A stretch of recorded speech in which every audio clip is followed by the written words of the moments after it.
IVM.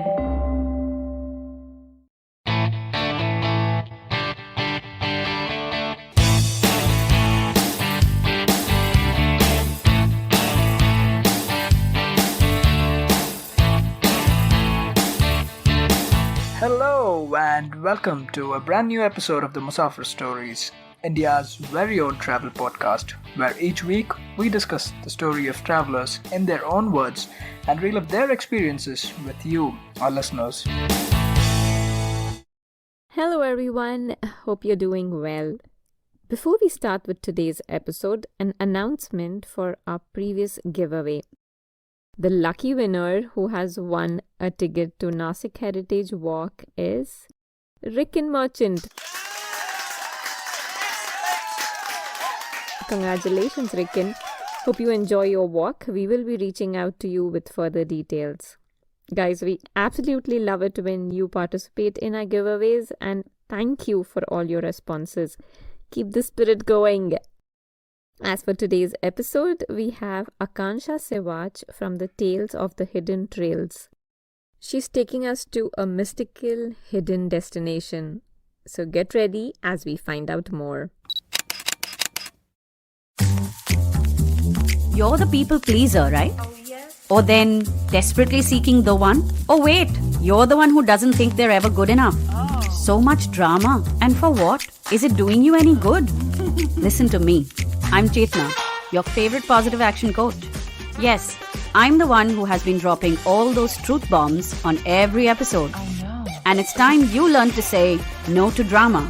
That's also what my podcast is called. And a new episode is out every Monday and Wednesday on the IVM Podcast app, website, as well as all major podcasting platforms.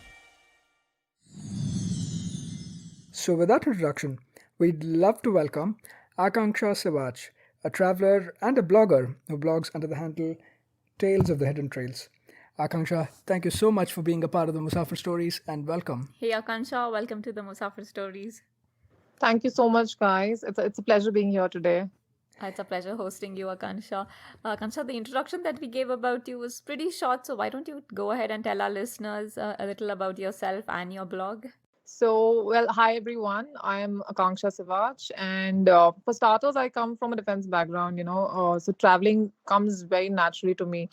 My father was in the army, and I've therefore had a nomadic life, living in different corners of India, studying in 9 different schools, from like mountains of Ladakh, so to green Nilgiris of South. So yeah, it's been a nomadic lifestyle. And but it was only just about 6 years back, while again my husband's in the army, so we were posted in Bhutan, when I started traveling solo, and I got comfortable with the idea of traveling alone. And I was teaching back then. Till then I was teaching, and over the time I started traveling more extensively. It was then that I decided to document my travel sojourns in the form of my blog, which is called Tales of the Hidden Trails. So yeah, I've been lucky to camp with yak herders in high passes of Bhutan. I'm like heavily into trekking, and Gadis in Kangra. I've lived with some of the nuns, Buddhist nuns, at monasteries in Tawang. So somehow I've the off-beaten paths have always been more rewarding in terms of learning and experiences, and probably that's why the blog is called Tales of the Hidden Trails. Along with that, I also create content on Tripoto, and I pitch articles here and there whenever I get a chance. So yeah, that's all about me. And currently, I'm based out of Upper Assam, in the easternmost corner of Assam, somewhere on the border of Arunachal and Assam. So it's given me a lot of opportunities to explore this side of the state, which is rather very less talked about or written about. Definitely, and brilliant blog. We'll make sure to link it in the show notes section as well. And it is literal to the meaning. I mean, a lot of people tend to use fancy names, but in Akanksha's case, it's very literal. A lot of these trails and treks that Akanksha makes, you'll see even with the topic we discussed today, that they're very hidden and offbeat, and a lot of them, even when I tried looking them up, besides a couple of things or posts made by the locals, there wasn't too much in terms of even the blogger circuit for that matter, right? There's not too many people visiting these places. So really happy to host you on the podcast today, Akanksha. But why don't you add a little bit more color to what I'm speaking and tell us where you're taking us to today? Well, today we'd be talking about this lesser known town from East Arunachal. So, usually when people talk about Northeast, firstly, they would, think of either Meghalaya or Manipur, maybe because of Loktak Lake, or even if you're talking about Arunachal, usually what comes into your mind is either Tawang or, maybe Zero because of the music fest there and our Patani tribes. But rarely does anyone talk about the eastern corner of Arunachal, the eastern part, where actually the sun rises first in India. And this very same place, there's this little town called Wakro, which has this beautiful trekking destination. The lake is called Glaw Lake. It's actually Okay. Glaw, it's a Glao, but on Google you usually find Glaw, Glaw. And it's named on this village which is actually residing there. I mean, they were these Mishmi tribes who were settled around the lake, and they eventually moved out of there, I think, in 2001. They moved towards the town. So it is in the heart of this Kamlang Tiger Reserve, the lake, and it's a beautiful trekking destination with in the tropical rainforest. You trekking all along the Kamlang River. So yeah, so today we're going to be talking about this trek. Wonderful. It almost looks like one of those mystical lakes, like you say, from the pictures. So we're eagerly looking forward to talking more about it. And yeah, even while looking up, apparently this, I don't know if it's just an internet thing. A lot of places it was referenced as Glow Lake, Glow, Right, Glow right. Lake. So I don't know if it's just a way of pronunciation. And I understand in Mishmi, the word Glaw means water. Again, I'm not sure this was something I read up on the internet, but apparently in the Mishmi language, it means water. So that's the destination for today, and looking forward to it. Like Akanksha said, it's in the eastern part of Arunachal. In terms of getting to the town close by, right, Wakro, like you mentioned, Akanksha, how easy is it in terms of access? Commuting here is not really an issue. I mean, of course, in monsoons it does get a little troublesome, but it's well connected because you have the nearest airport at Dibrugarh. Dibrugarh is the easternmost airport in Assam. So it is just about, I think, 4 or 5 hours drive away from Wakro. Thereafter, you have a railway station. The nearest railway station is at Tinsukia, which is again just a 3 hour, 3.5 hours drive away from Wakro again. And you have shared sumos. So here, they're more of shared sumos, a culture of shared sumos or tempos, things like that, flying from one town to another town, rather than the buses are not very frequent here, even though you do have APST, the Arunachal Pradesh state transport buses, but they're not very frequent on this route. But yeah, you do have the shared sumos flying on regular basis from Tinsukia and Dibrugarh, the major towns in Assam. And so any bus or any sumo, which is Namsai bound. Namsai is the famous town towards this side, towards the eastern Arunachal. And thereafter, you catch any bus or sumo going towards Namsai, further ahead to Kamlang Nagar. Okay, Yeah. wonderful. And what time of the year is it best to travel, Akansha? So ideally, it would be actually this is the right time, October onwards, because Okay. Northeast has this. It's perpetually raining here, right? You have 8 months of crazy monsoons. I mean, I used to love rains, but after moving here, I'm like so done with the rains because it's like forever raining. It's not even raining; it's like pouring throughout the year. So yeah, it's Oh October no. onwards is the good time. October Okay. till about March, because one thing is that I mean, of course the rains and all is nice. Only thing is that there are too many leeches in the forest, which Right. Right. yeah, there are leeches falling off the trees. You'll have them stuck around your ears, your head. You won't even get to know. So it's Oh, quite wow. troublesome that time. Yeah, so October onwards is Okay. actually a good time, ideal time. Okay. And around the same thing, when you mentioned about leeches, what would be like one of your top 5 or 6 items to carry for the trek? Yeah, For the just in terms of trek. preparation. Yeah. Like Yeah. just So in terms of preparation, yeah. right. Like any other regular trek, I mean, of course, you can have your rucksack, your sleeping bags, your tent is a must because here you do not have. I mean, you do have a forest hut on top at the lake. There are in fact 3 huts there. So, Okay. but it would be advisable to carry a tent along because the huts are not in a very great state. I mean, they're dilapidated apart from the Uh-oh. forest hut. And we were lucky because I knew this local. I mean, I found this girl on Instagram and I got in touch with her. She was really kind to help us out, and she knew the forest officials because she's from Wakro itself. So Okay. we got a permit to enter those huts at night. And eventually what happens, I mean, without fail, this happens every time. And then there's this myth around Glaw that they say anyone who's coming to Glaw for the first time, it usually rains. It greets the Oh, visitors with rains, or a heavy downpour. oh, So one interesting. must, yeah. So even though we went in December last year, Uh-huh. and it still rained. I didn't believe, but then when we reached there, it was raining, and just about half an hour before Oh, we reached. So it would be, oh, and wow. if in case you're planning to go, probably in monsoon time, or I mean, Uh-huh. monsoons are here till almost September and or October first week. So you must carry your gumboots along, which would be any day better than your hiking shoes because of the kind of slush, Okay. and again, it would protect you from leeches and stuff. And of course, carry Right. salt, a lot of salt with you in case you're planning to camp outside. So, usually what Uh-huh. locals do is they sprinkle salt around so that you don't have leeches coming inside your tents and everything. So, Right. Okay. yeah. That, Apart from that, of course, okay, usual that's trekking amazing. gear. Yeah. Yeah. And in terms of just the difficulty of the trek to the Glaw Lake, right? Like, how would you rate that, Akanksha? Is it doable for, say, a beginner, or what do you think about that? So, Sev, it's neither too difficult nor too easy. I would, grade as medium in terms of difficulty. Okay. I mean, of course, you Okay. need to be fit though, because here, even though you have a trail, but it's not very well defined. And even though you are walking inside the forest, there's this dense cover of trees around. You're not like right under the sun, and it's not like really charring you or anything.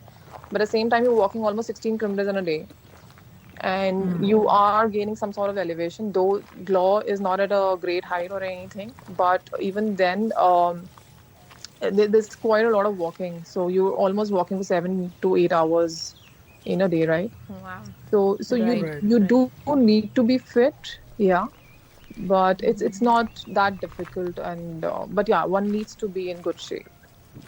Right. And what time of the day did you guys start off your trek? So we started off early morning, and we started, I think, about we started by 8ish, yeah. Okay. And but we were Okay. there quite well on time. Like, we took quite a few breaks in between, and we were there by, I think, 3ish. Okay. Yeah. Okay. Wow. Okay. That's, yeah.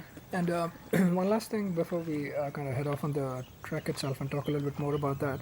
Sure. Is there need for permits and things like that for this, Akanksha? Right. So, firstly, when you get into Arunachal, like, we all know, right? Like, we need inner line permits. So one can Right. avail that. It's pretty easy now. It's available online on Arunachal government site. Thereafter, for the trek, for the trek per se, like, there is this forest department office in Wakro. So you go to the forest department, get your permit sorted from there. It's an easy process, and you need an entry. You need to pay them entry fee. It's about 50 rupees per person, and thereafter, yeah, if you plan to camp there, I mean, of course, you would want to camp, right? Like, otherwise, 14 hours in Right. a day doesn't make sense. So Right. Yeah. I think it's about 100 rupees for camping. Okay. Okay. And to get the access to the hut, you said we would need a different permission, like a different permit? So, like, that hut is actually meant for the forest officials, but if there's someone who's like really, sometimes it Oh, just depends on your luck, right? So we were just lucky that right. day. Yeah, so it Right. just depends on your luck. So that person was really nice, and actually they're not used to tourists or travelers coming this end. They're usually Yeah. either the locals who come that side, or people from Arunachal itself, from the neighboring towns, Tezu, Namsai, or maybe Miao or rowing, who Yeah. come Okay. that side. So they were just probably very surprised to have outsiders coming. So yeah, so he gave us the keys. Otherwise, you do have other. There's this another hut that they've made a viewpoint, sort of vantage point from where you can see the entire lake. So if Oh, it's probably pouring or something, you would always pitch your tent even inside that. And then there are these fishermen okay. hut, because there are Interesting. these fishermen who are always there. Catching fish or something. They have this fish, and mithuns are the two main delicacies: mithun meat and fish, for any sort of in Mishmi culture, for any sort of celebration or any festival. So if you have fishermen around, they would also always help you out. People there are really nice and helpful, so they would always lend you some space. Okay. Yeah. So when you mentioned that the officials also, I mean, were surprised to see you guys there. So one silly question. So how did you get to know about Claw Lake? So this is Claw a Lake. really funny story. My husband calls me a stalker because I the way this happened was really random. So I was actually trying to find more about Wakro. I had made one Okay. visit earlier with a friend of mine, Uh-huh. and it was a very random visit again. And somehow I saw the Kamlang Tiger Reserve board last time on my previous trip, and I thought probably there could be something more to this town. I mean, I loved Wakro the first visit itself. And while looking for it, I saw these. One good thing is that these is a lot of youngsters from these small towns in Arunachal. They've started recording videos about their hometowns, especially thanks to COVID and everything. Right. Yeah, so when people Right. had a lot of time in their hands, they started making videos of these nooks and corners of the place. And that is how Uh-huh. I came across this YouTuber, Betham. She's a young girl, just about Okay. 21, 22. She's still pursuing her studies. She's pursuing a master's right now in social work. And I decided to just look, and I got to know she's a Mishmi, and I watched all her vlogs, and then I got in touch with her on Instagram. So initially, obviously, she was kind of taken aback that why is this woman, messaging and asking so much about this place and all of that. But eventually, she came around and she was so nice. And I asked her if I could just come and she could guide me because I couldn't find any guide online or anyone who could guide us for the trek, right? Right. So Right. she agreed without any sort of hesitation. Of course, initially it took some time. I gave her some time, and yeah, so she agreed, and she told us that she would take us around, and she actually guided us throughout the trek. She was with us, and yeah, so that is how I came to know about Bethan through Oh, her YouTube wonderful. Huh. channel, and of course by getting in touch with her on Instagram. Right. Okay. Interesting. Wonderful. I think, True I don't know if hidden I gem. should Yeah. admit it, but I probably returned the favor for Akanksha, right? Because one of our previous guests, Faiza Huh. Anshul, Huh. he had Right. Akanksha on his podcast, and I was listening to her, and then I went into this rabbit hole where I was checking out Akanksha's work, and I don't know, probably stalking, but yeah, I reached out to Akanksha in a similar way, and Akanksha has been nice enough, kind enough to Yeah. Thank you, be Akansha. on the podcast. So, Yeah. So, yeah, a so little bit nice. of deja vu, I guess. But yeah, wonderful. Thanks so much for kind of calling out all of this and setting the context for us, Akanksha. In terms of the trek itself, right now that we're heading out, can you please take us through this almost day-long journey? We could say, right, 6-7 hours. It's quite a trek, about 16 kilometers or so, and takes you through the lush green tropical rainforests of Kamlang. Can you please take us with you on this trek and explain to us the sights, sounds, and even the smells actually of the place, given how lush it is, and talk us through your experience, Akanksha? Yeah, sure. So, since like I told you that the lake is situated right in the heart of Kamlang Tiger Reserve, and firstly, the whole the lake is hugged by these snowy mountains, which are called the Mishmi Hills, right? Named on the tribes that reside there in this belt, and these dense canopies, and it's on the border of Burma, that is Myanmar, and Tibet. And the Okay. lake is, yeah, the lake is huge. It's almost like I think 5 kilometers in circumference. And throughout the trek, one would, it's so rich in flora and fauna. Like you would see plenty of these wild banana trees and heliconias. Now I don't know if you like into plants and stuff. Like for any plant lover or any gardening lover, like I am into plants, so I was like going bonkers, and I literally got like a lot of cuttings for my garden from there. And there are these wild pepper trees, plants, which is locally called pipla, and Okay. they are plentiful there, and they're also used as an alternative source of income for local tribes. And it also serves a great medicinal purpose.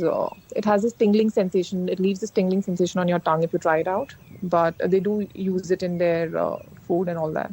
Then there are these plantain leaves. I mean, this is again, I'm trying to tell you about a little bit of culture also because it does have cultural significance, whatever you see in the forest, right? So while trekking throughout the forest, I did not see a single plastic wrapper or any sort of litter there. And that's all thanks to the eco-friendly practices by these tribes there. So they wouldn't carry any sort of plastic plates or plastic bottles. They would plug these plantain leaves, which are called lafu patta in local language, Okay. Okay. and they kind of resemble banana leaves. It's just a smaller version of banana Sure. leaves. Yeah, and they usually use it for any sort of auspicious occasion, and they serve their food or prasad in that. Yeah, and I was just saying that I guess very similar to even here in South India, like banana Exactly. leaves Yeah. is very common, right? Yeah, So absolutely. very similar to that. Yeah, Right. yeah, but it's great to know that one obviously everything is very like natural. They're falling back on natural resources like this for their use, and no Plastic. yeah, Yeah. plastic, right? Especially in places Absolutely. like this, remote places like this. Last thing you want to do is be like littering around plastic and things like that, where one you don't have enough infrastructure and resources to keep it clean. And at the same time, I guess even for outsiders who are eventually going to get there, that's something to keep in mind to keep the surroundings clean and keep it as natural as possible. Absolutely. Yeah. So yeah, that is one, and then you would also have, of course, oranges and this elephant apples are like the local fruits that you would find everywhere. Like Wakro is called the Orange County, Yeah. and then of course you have wild variety in fauna as well. You have endless butterflies, okay, like crazy amount of butterflies, and they're so beautiful. Like I obviously don't know the Oh, names, like the wow. different variety of the name of the varieties and all of that, but name it every color possible, every pattern possible. So we were literally walking through, like there was this swarm of army of butterflies, whatever you call it, but you were literally walking through them, and there were these Oh. gibbons. Yeah, there were these. They literally sound like they're hooting, or they're welcoming you into the forest. And there were these hornbills. Now hornbills have this thing. They always, I think, fly in pairs. You'll never see a single hornbill flying. Yeah, solely. Okay. So there were these hornbills, and they almost the sound so loud. I mean, the flapping of wind, because it's huge, right? So it's almost like Yeah. you feel like there's a helicopter taking off, around somewhere. So sounds dramatic, Yeah. but that's so true. But I mean, yeah. Oh. So and then there are Yeah. these Himalayan barbets. I mean, the kind of wildlife that you see there. I mean, of course, though it's called Tiger Reserve, we never came across any tigers. Plus, they say I don't think there are any tigers left in this forest. But there is a lot of variety in flora and fauna there. Yeah, and especially these gibbons, right? I Right. mean, I wasn't very familiar with them, and the kind of sounds they make is also very, very surprising and amusing. And I mean, sometimes it borderline creepy also for somebody who wouldn't have heard about Yeah, them, because I right? was creeped out. Saif was watching a Yeah. video, I think, before when he was researching for the episode. And I was like, he constantly kept playing, and I'm like, what on earth is that? Please stop it. Exactly. Okay. Initially, when I was like, "What is that?" I mean, of course, we got used to it later on, but it does Yeah. sound a little creepy at times. Yeah, right. Yeah. Yeah, so quite a rich experience going through as well. It's not just that you're seeing the lush green around, but in Yeah. terms of the sounds and the fauna also, like you mentioned, a lot of things to keep check out for, and also watch out for leeches. I think that goes without saying. Yeah, and it's actually really good that you had a local with you who Yeah. was guiding you, because there's so many Absolutely. times you would not know certain things, True. and yeah, to get that information or to get that knowledge is, I mean, it elevates your experience altogether. Yeah, I mean, it's such an eye-opening experience. You get to learn so much. I think traveling is like the best way to learn about any place or any culture or any people. So thanks to Betham that we had her with us, because she would stop, and she was actually so enthusiastic. She would stop at every step and tell us about this plant, its medicinal value or significance in their culture, or about these wild berries that they would eat and they would find in Anjor district of Arunachal, and how they would eat as kids. And then again, Okay. some dry fruit which resembled almonds, called Chahal locally, and they said that they're very good in boosting energy levels while you're hiking. So things like that you would never Oh, know if you're hiking on your own, right? right. So yeah. True, true. Yeah. Oh, that's nice. Yeah, that's really nice. And also, Akanksha, would you like to kind of call out some of the pit stops you might have made also along the way? Because it's quite a hike, right? So perhaps not possible to finish it in one stretch. Were there any important points to look out for, or just places where you took breaks? So initially, yes, there is, I think, about 45 minutes into walking and starting the trek. There is this forest watch hut sort of place wherein we took our first break. And of course, the girls were carrying oranges, like Betham and her cousins were there with us. So they were carrying oranges from their farms. And there is this one bridge which is very prominent because this is only one suspension bridge that you come across, and which is an adventure in itself because you would see there were these cracks in the bridge, and you would see the river, the Kamlang River, gurgling underneath your feet. So that is again an adventure in itself. Of course, the girls were like just hopping and running over the, and the moment someone walks or runs over the bridge, it will start dwindling, right? And you would feel like you're going to fall off any moment because it's a very rickety, weak sort of bridge. So that was another one highlight. And of course, like eastern part of Arunachal has these sort of suspension bridges, also the FSBs, like they say, and they look beautiful and unique in their own way. And after that, we stopped. I think in between there was this one place. I think she called it Hawaii or something, wherein these guys. So Mishmis are animists by religion, right? They worship nature. So they had. So again, she took that same lafu patta, the plantain leaf, and she kept it there. And she just offered anything. It's not necessary that you put money or coins or something there. You could even put a leaf or a flower if you see anything around there in the forest. Just the way of respecting nature and just telling them that we are here and we respect you. We're not here to harm or do anything of that sort.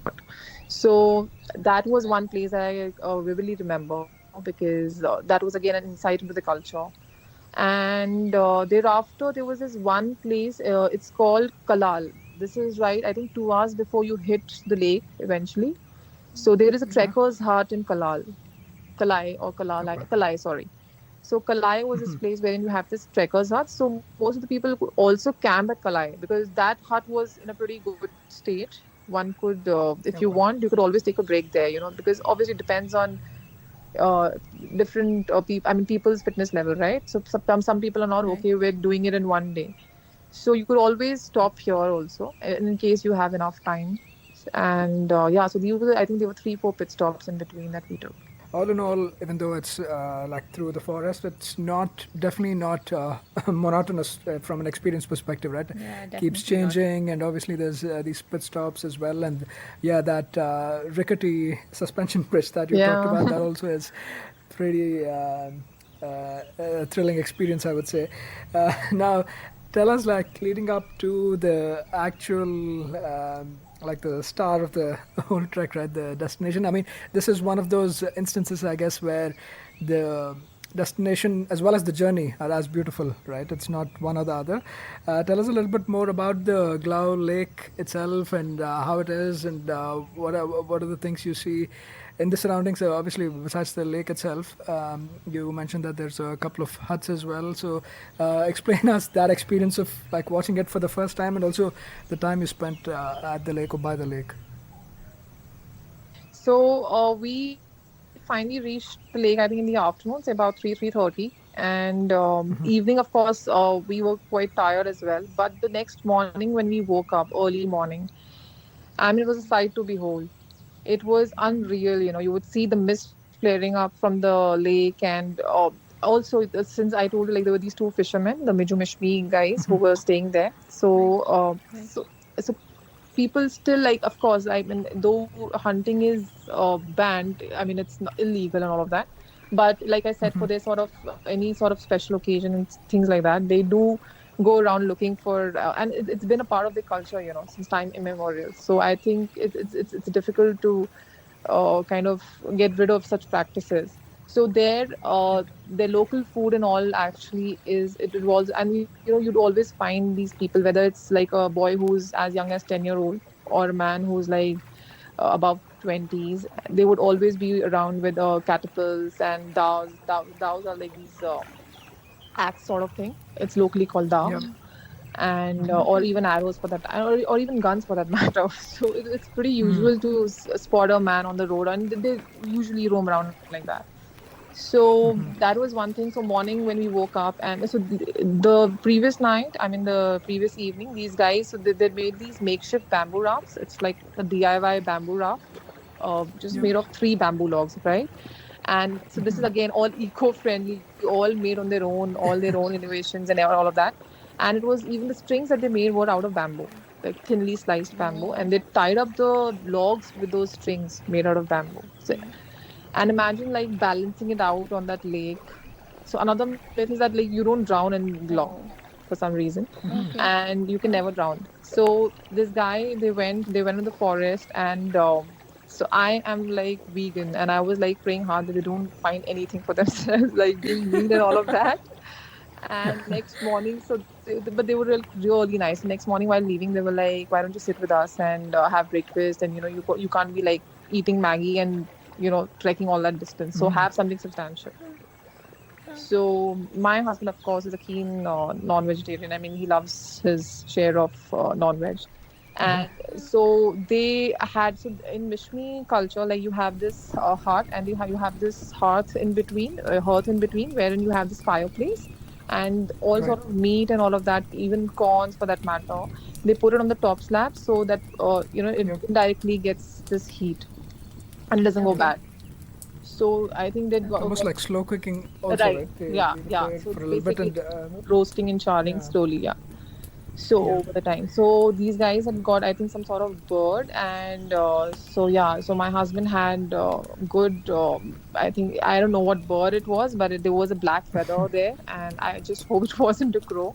But that was some sort of local meal that he cooked, and so that was like another local experience that we had with them. But they were like so full of warmth, and they in Oh, fact even asked us if we wanted blankets from them, because their huts were pretty okay. It's cozy sweet. since they had lit fire Okay. throughout the night. So it was pretty warm inside. And of course, like we went in winters, right? So that was one experience that I'll never forget. And of course, like the sunrise at Glaw is to die for. Like it is so beautiful. You'll see the sun emerging behind the Mishmi Hills, and you'll see the mist flaring up, and you'd see these guys coming back from early morning on their bamboo raft. So you'll see this one sole fisherman on his bamboo raft right in the middle of the lake, and you'll see the sun rising behind. So it was just so beautiful. Yeah. And And Just yeah, even the lake itself, right? It's almost like crystal clear, like they yeah. say, yeah, the with the water. reflections. Yeah. So again, like they say, the lake never gets dirty. So even though it's Yeah. enveloped with crazy amount of trees all around, but you will never see any sort of dirt on its surface, Yeah. like no leaves, nothing, no sticks, stems, nothing. So that way it's very Yeah. surprising, and that's what they say, like they consider it as a holy lake, right? And Right. they say it never gets dirty, so therefore you're not supposed to get inside the water, you're not supposed to take bath or go swimming. If you do, then Okay. they say it pours like crazy, and it's sort of, I mean, the nature god is, they express their disappointment, displeasure Oh, okay. in that form, yeah. Okay. But usually people respect the sanctity of the lake, and they you only can go around boating or rafting on the lake, but you don't take bath inside. And it's actually Nice. it's superbly clean, and it's never dirty, like no matter how much of vegetation you have around, it never gets dirty. Right, interesting. And Akansha, a little about the raft that you were talking about. So when you say that the three bamboo sticks tied together, that's pretty thin, right? Pretty narrow. Yeah. Yeah. How do they balance? I I mean, so have are no, they that's standing, what. sitting on the? So they were like pretty like professionals. Even my husband tried. Okay, like so he was in the rafting team like earlier in his training days in the army. So he was pretty cool with it. Like he could Yeah. balance it out pretty well. But of course, these Oh, guys great. were at a different level altogether. Obviously, because this is like their daily thing, right? Like they go every day Yeah. like that. So they were standing most of the times. But I even took a ride like. Of course, not with my husband. I didn't trust him, so I took the other guy around there. So I asked him if he could take me around, and he was really nice, and he obliged. And I took a short ride, but I was sitting comfortably with both my hands to balance my legs and everything. Even then, I Oh, was wow. finding it so difficult to balance it around. I thought I'm going to be like in the water anytime. But then the only saving grace was that they said that you can never drown in Glaw. So I was like, Oh, okay. rest assured that nothing's going to happen. But yeah, those guys are like, I mean, it's an adventure in itself going on that bamboo raft. They're like three bamboo poles. They're not very thin, Oh, but even then, like right. just three poles and turning a raft out of it is amazing. Absolutely, yeah, yeah. That would have been interesting because that's what I wanted to ask you. Like, did you get to try like sitting on the rafts and Yeah, going I around? did. Yeah, and the Sounds best fun. part was that it was never on our plan. I mean, we didn't even know that we weren't expecting that sort of thing. We were only like our only thing was that Yeah. you go hiking up and then stay there. But this raft thing was again like a pleasant Added, surprise. yeah, Yeah. correct, correct, absolutely. Yeah. And any encounters with friendly mithins around Oh Akansha? yes, they seem to have a soft corner again for my husband. So the thing with mithun is they're very friendly, but if you start Yeah. feeding, so you feed them with salt, right? I mean, any animal, Right. like even sheep and goats for that matter. So once you feed them with salt, they get over clingy, and so we were just trying to be friendly with them, and we started my husband started feeding them with salt, and these guys, almost three or four of them, and they just surrounded him from all sides, and it was so difficult for him to get out, and he's already had these nasty incidents earlier with a few animals.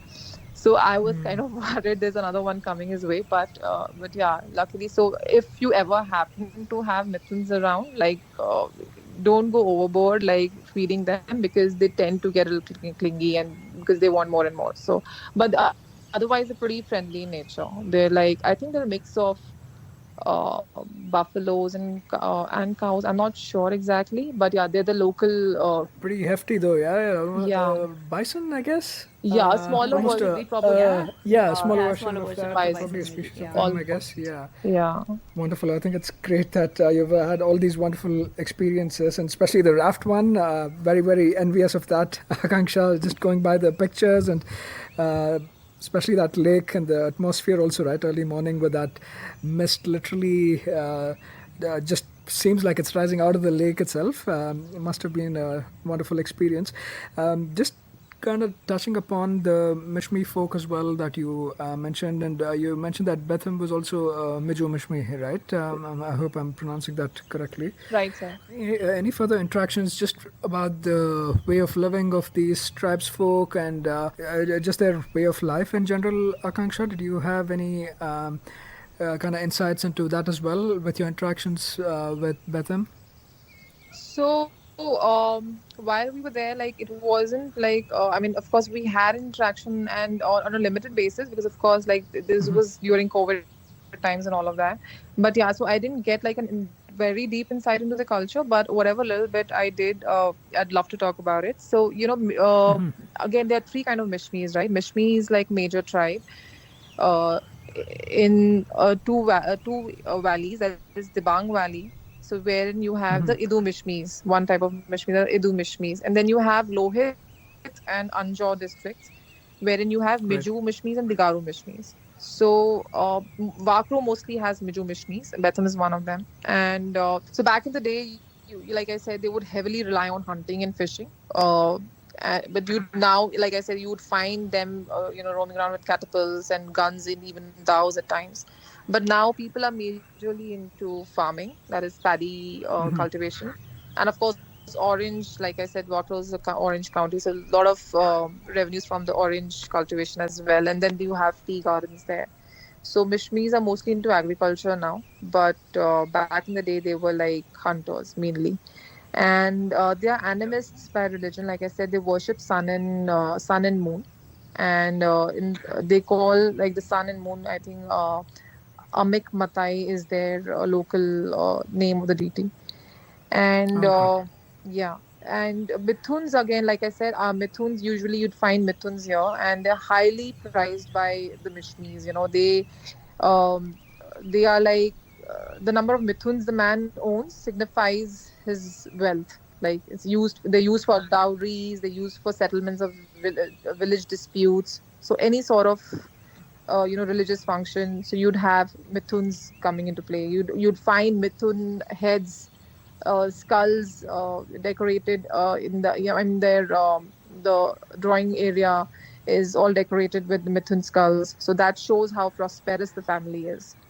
And the houses, again, I said, eco-friendly practices. They're all made with bamboo, and the local palms. They're called toko pattas. So mostly made with bamboo and toko pattas. Very rarely we'd find concrete buildings. And so yeah, majorly this, and of course, like everything they wear, everything they eat is all made by themselves. Whether it's what they eat is all organically produced in the farms. Everything that they wear is hand woven at home. Whether it's the men that they wear their Mishmi jackets, or the bags that they use, the mekla skirts that is worn by the women, this all made at home by the women of the family. And a silver again is you will never find gold in accessories here. So silver is like their jewel, locals, and that again has it owes to the fact that Mishmi Hills again, it is situated on the old tribal Tibet Burma trading route. Yep. So Yep. Yep. locals from this side would trade silk and cotton for silver from Burma, and silver for rock salt from Burma and Tibet. So therefore, you'd find any sort of jewelry, for even in marriages, they would only wear silver. Yeah. Yeah, definitely. Like you said, very hardy people and very self-sufficient, right? Like proper people of the mountains and the forest. Like they pretty much rely on those things for most of their needs. And one interesting thing that I also came across is, like you mentioned, that they have their origins from the Tibeto-Burman Burmese, side. yeah. Yeah, there was a interesting mythological connection as well. I was seeing that apparently they're believed to be the lineage of basically King Rukmo, right? And this was from the Mahabharata. Mahabharata times, and yeah, believed to be the father of Queen Rukmini, who was Krishna's first queen. So interesting connection there as Right. well. But just their way of life, although there is, I guess, similarities from what you mentioned in some of the other tribes in the northeast. Again, there's so much more kind of nuances and texture to it, right? That only when you kind of closely interact with them and see it, that's when you understand their practices, their even different things from what they wear to how they make things, etc. It's almost like it's very, very interesting. I know people tend to, especially people from the mainland, who are not very acquainted with the different tribes. They Right. tend to just paint everybody with the same brush, but there's so much more nuance to each of these tribes, right? It's good to actually know that you also got a chance to learn more about this. So thank you so much for sharing that bit as well with us, Akanksha. And how was your way back? Any any further surprises or things different from? So you probably camped there overnight and started back the day after, I'm assuming, Yeah. So from the Glaw Lake. yeah, we no, we left the very next day. I mean, we camped there the day we reached, and Right. we left the next morning. The next, I mean, Okay. late morning in a sense. We had quite a bit of time. Like we stayed there the entire afternoon, evening, and then spent our early morning, had a breakfast there, and then we took off. I think by about 8 or 9 again. Okay, yeah, wonderful. So yeah, quite a bit and quite adventurous for, especially if you're living in the vicinity. Obviously, it's great, but even for others, if you're visiting, make sure you. So, for example, in terms of, say, if somebody wants to visit from outside, is there any sort of infrastructure in terms of guides or people you could like hire as guides, etc.? Akanksha, you aware of, or is it pretty much like a chance encounter you had with Bethim, and you have to rely on people, locals like that? So I was just having a word with Bethany the other day. I called her up 2 days back, and she was saying the same thing. And somehow Glaw got a lot of attention. Probably the pictures on my Instagram got viral on the Northeast pages and all of that. And then of course it got a lot of good views on Tripoto again. So a lot of people started getting in touch with Bethany on her Instagram, and she would tell me the same thing that. Because she's studying right now, right? So she's not able Yeah. to take this as an opportunity to earn her pocket money or whatever. But that's what she said, that she calls me Dee. She's like, Dia, how badly I wish that we had some sort of trekking group or some sort of tourism department in the town, who would help travelers and tourists. And plus, because they're very alien to this whole concept of tourism in the town like Yeah. Wakro. But Hmm. recently, you've had these three new homestays that came up. They're all government run, and so it is, slowly and gradually opening up to this whole idea of tourism setting in. But so the homestay people could always arrange guides for you, since they know a lot of young boys who are looking for, easy incomes and all of that. So that way, yes, the homestay people would always help. So there are three homestays. You have Pashuram Kund also again in Wakro, which is again a major tourist attraction. So it's like you do have people coming from other parts of the country and other parts of the state. And yeah, so even the forest department people, if you're getting permission from them, they would always give you recommendations on, or they would give you contacts for guides and all of Okay. that. Okay. Yeah, definitely. I mean, I say this with some cautious optimism. Obviously, you would want people to enjoy it, but at the same time, you don't want it to be like a commercial place where, like some of the Absolutely, other yeah. populist spots, right? So you kind of avoid that. I mean, eventually, even if that happens, the main thing is to kind of spread awareness about people to keep this clean as they found it, right? Not like litter with plastics, for example, like you called out as well. The important part is that, and yeah, hopefully this doesn't like get overrun by over commercialism or something like that. Let's wish and pray that people are responsible, especially when traveling to remote places like these. But yeah, thank you so much for outlining all of those. And like you touched upon as well, Parshuram Kund is also not far away from here. I'm assuming that's also supposed to be like a religiously very significant place. Yeah, Right, Akanksha. right. For Hindus, it does, I Yeah, think, hold a lot of things, especially I think during Makar Sankranti, I think in January, you have a whole yeah, that's lot right. of pilgrims coming this side. So Pashuram is just about 15 kilometers from Wakro again, and it's an easy drive. You have good roads till there, and so there is this site, the Kund, wherein Lord Pashuram's axe had fallen off. uh, so the whole folklore behind this is that how Pashuram's father had asked him to kill his mother with an axe. Yeah, So that is what he did, and then he in order to wash away his sins, he came to Lohit. He went around all over the country, but it was eventually in Lohit that, and the axe got stuck to his hand while he killed his mother. So that while he was visiting Lohit, that is a time when he could wash away his sins, and the axe actually he could get rid of the axe. So this is yeah, where people usually come during Makar Sankranti time, and you have a whole lot of tourists coming in. But that is also when, with the influx of tourists, when you have a lot of litter and people, you'll have plastic strewn all over the place, and that's what like the locals and even Bethany told me. So, which again, I think some measures should be taken for that, because again, with the sudden influx of tourists, these things do come into play, right?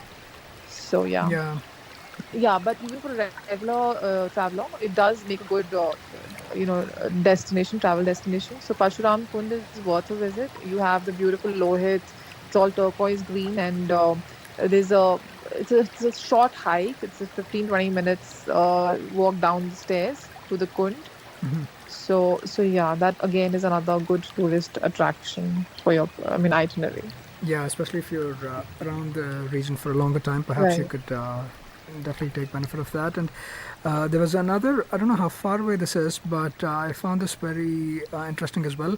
A golden pagoda, right? Right. At Chowkham or Chowkham. I don't know if this is in Namsai. Probably Yeah. is. But that is also pretty popular in the region, I understand. Yeah. Right. So Namsai, like I said, it falls en route. And in order to get to Wakro, you'll always, you would catch any bus or shared sumo service, which is Namsai bound. So Namsai is just about, I guess, an hour drive away from Wakro, an hour drive, Okay. short of Wakro. And that is where you have the Golden Pagoda. Namsai is actually, now it's a pagoda town. You have tons of pagodas because of the majority of Buddhists in this town. The Right. Thai Khamti tribes are all Buddhists, but here you have a different set of Buddhism. Like what you see in Tawang is Mahayana Buddhism, right? Like Tibetan sort of culture. On this side, you have the Theravada Buddhism, which is more prominent in Burma, that is Myanmar. Again, Myanmar influence, cultural influence, and Thailand. So therefore, you have the same sort of architecture. Instead of monasteries, you have pagodas here. Yeah, yeah, very interesting, and also shows you the kind of diversity even in that small region, right? Yes, Within absolutely. Buddhist Yeah. different sects, etc. That also makes it so fascinating to kind of learn about these things, and yeah, if you scratch a little bit more beneath the surface, there's so much to learn. And thank you so much for kind of opening up this whole new world and experience for us. Any other places of interest in the vicinity, Akanksha, that you'd like to find out, that you'd like to share? Obviously, there's a whole lot of other things one could do in Arunachal as well. But at a high level, would you like to give shout outs to any of those? So I could go on and on. There's like endless destinations in and around Wakro again, like in and around Lohit.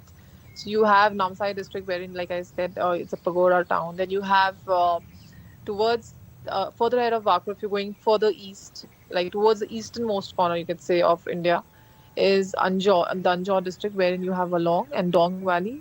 So that is where you see the first sunrise of India, like they say. The sun rises first there. Yeah, So that is again a beautiful hike up to this is Dong Plateau, basically, a hillock with a mirror on top. So it's a short 2 hour hike. You get on top of the hill and you see, I mean, the first sunrise of India, right? So you could even camp there. And of course, it has historical significance in terms of the 1962 war with China. So you have the sure. uh, what do you say, the war memorial there, the Namti Plains, where the Indians or the soldiers fought bravely. And then you have the last villages on the Indo-China border. You could you it's China is so close by that you could actually stand there and spot the Chinese villages from there. So that is towards Kibitu again. So this is again an all in Wolong. Then there are in and around Wakro towards this side, towards between Assam and Wakro, you have Miao, which is gateway to Namdapha National Park, which is the third largest national park of India. And again, it has unique diversity, in flora and fauna.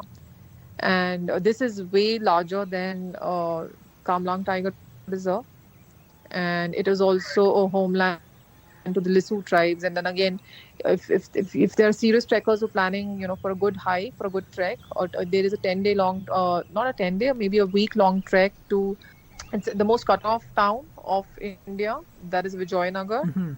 And there are no roads to the town, so you go hiking one way, that is what it takes about 1 week, or you have hepto services for the place. Good trekking destinations for serious trekkers. And apart from that, then of course you have rowing, and then you have the Bang Valley, which is Anini's headquarters of the Bang Valley, wherein you have the famous Seven Lakes trek, which is suddenly got a lot of attention on social media by trekkers. So that is again one of, they say the Bang Valley is one of the remotest regions of, it is the largest district of Arunachal, but it is the least populated. Like you would find one person per square kilometer. That is how, least populated it is. So yeah, there are tons of destinations around. Just depends on the amount of time you have. But eastern part of Arunachal is equally rewarding, and it has something or the other to offer to every kind of traveler, I would say. Definitely, and thank you so much for calling out all of this. And just going by what you were saying, and also I would highly recommend people to check out Akanksha's blog. A lot of these very authentic experiences have been captured on the blog, and like a lot of detail as well, right? So definitely do check it out, and thank you for sharing those with us as well, Akanksha. Again, I say this with the cautious optimism that people are responsible enough to take care and like leave these places as they found them, right?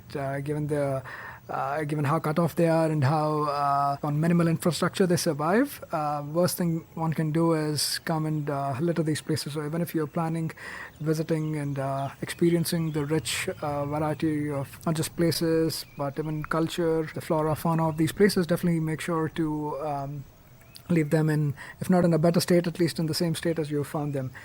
Thank you so much, Akanksha.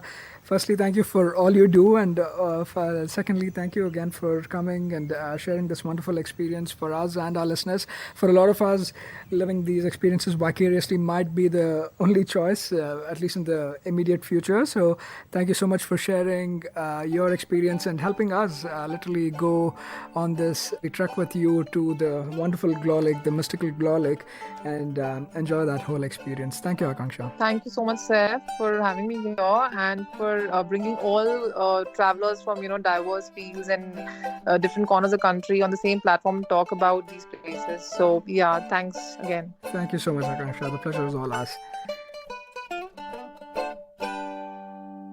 That was yet another great episode on the Musafir Stories. Make sure to show us some love by sharing the podcast with your friends and family. We are on Instagram and Twitter at Musafir Stories. If you like this podcast, don't forget to check out other interesting podcasts on the IVM network. You can listen to us on the IVM podcast app or the website. Follow us on our social media. We are at IVM Podcasts on Twitter and Instagram. Hey everybody, it's been another great week on the IVM Podcast Network. On Cyrus Says, writer-director Suban Verma tells Cyrus what it was like co-directing Season 2 of The Family Man. In their new miniseries Ek Sawal Kai Jawab, the Pulyabazi hosts ask, how much should the government's tax income be? What's life like in your 40s? Actor Sikandar Khair talks to Ritasha and Ayushi on Agla Station Adulthood. On All Things Policy, the Takshashila folks shed light on a probable global treaty for pandemic management. And on Say No to Drama, Chetna explains how to give up on the stress of not finding solutions to our problems right away. Do follow us on social media. We're IVM Podcast on Twitter, Facebook, Instagram, and LinkedIn. And remember, if you're enjoying this show or any of our other shows for that matter, please do tell a friend. We really do appreciate the word of mouth. Also, don't forget to rate us on any of the platforms that you're listening to us on, Spotify, Apple Podcasts, wherever it is. And we are also on YouTube. On YouTube, you can check out our various channels on ivmpodcast.com/YouTube. And finally, we'd like to thank our sponsors this week, Bank of Baroda and CoinSwitch Kuber. Thank you for making this possible. What is the workplace and how does your gender and body affect your right at work?